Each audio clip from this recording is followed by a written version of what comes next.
talk about her business for the next 10 minutes. Guys, most of you have heard me talk about retirement tailor-made and the fact that I help people with Kiwisaver. I haven't done a slide about it, but if you are directly impacted by the business decisions that Kiwi Wealth has made around their super scheme and the fact that they've shut it, if you have got a UK pension, please get that out of your pending pile. If you transfer the UK pension in there, it's urgent, okay? It's really, really urgent. I can say bad words, but my mother would frown upon it, but it's bad word worthy because you could be on the hook for 25 to 45% tax if you do not do something about it, okay? Anyone's got any questions, please feel free to hit me up. Because we've got Powersuit in here today, I thought I'd talk about minding the gap and the fact that we as women typically fall behind. This is not personalised advice, this is a disclaimer in the health warning. Please don't self-medicate, you've heard me say that. It costs nothing to speak to me, okay? I don't know your situation. One very important question, do we actually want to live on New Zealand super? Most of us don't have cold hard facts of what that looks like. If you're shacked up, it's a bit less than 20,000, round your number up, that's your shoe budget, round his down, or hers down. But if you're on your own, it's 25,000 or a little bit over, right? Can you live on that? Forget about the politics of whether it gets raised to 67 or 65. Can you live on that? And what if it doesn't exist in anything? Can you survive? Okay. You could go into complications if one of you ends up in physical care. It changes. Now, Massey University does a study every year. Those figures have jumped up again. Okay. Surprising, it's this thing called inflation and cost of living. It actually also affects our retirement budget. So the goalposts keep moving. You need to think and frame up as to whether you want to no frills. This is a choices retirement. Okay, it's a luxury retirement. I was horrified when I showed the slide and scared all of it. Surprisingly, it costs you more if you're a single person to live in the provinces. Okay, it comes with transport, getting around, all those sort of things. Think about what that looks like.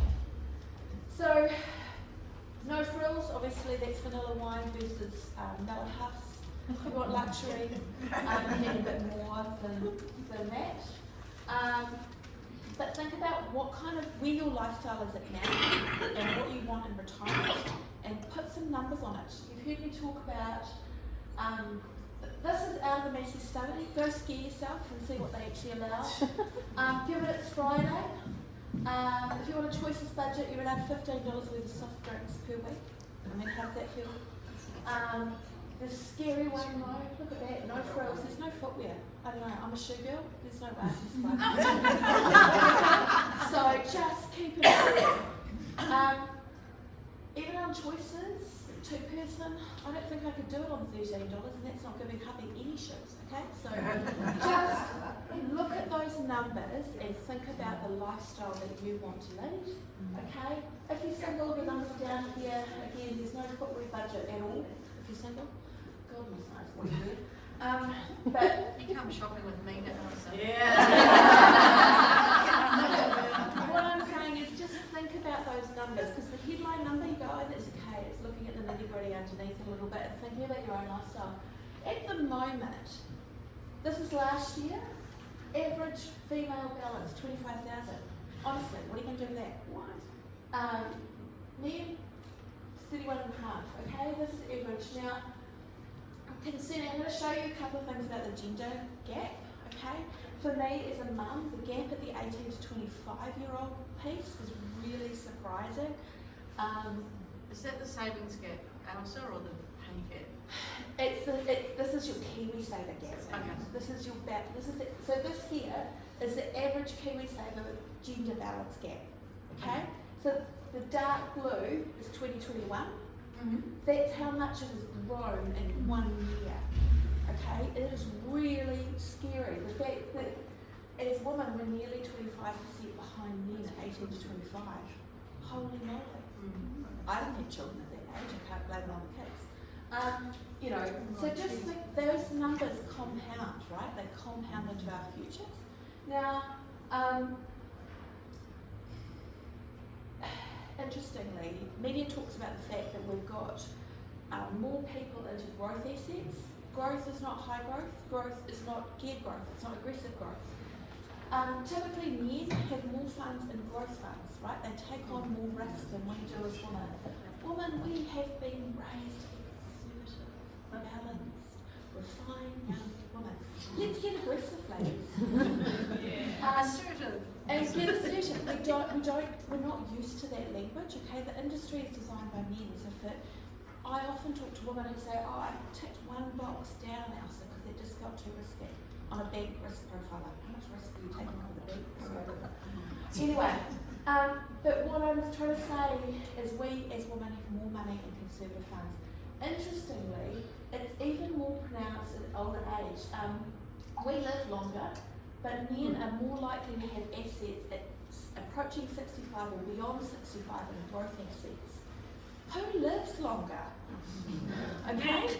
What are we worried about? We shouldn't be worried about croaking it. We should be worried about living too long. Okay?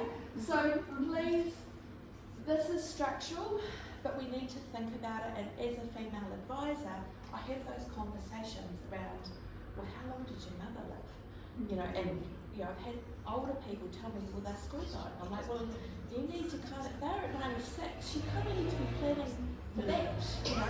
Just think about it.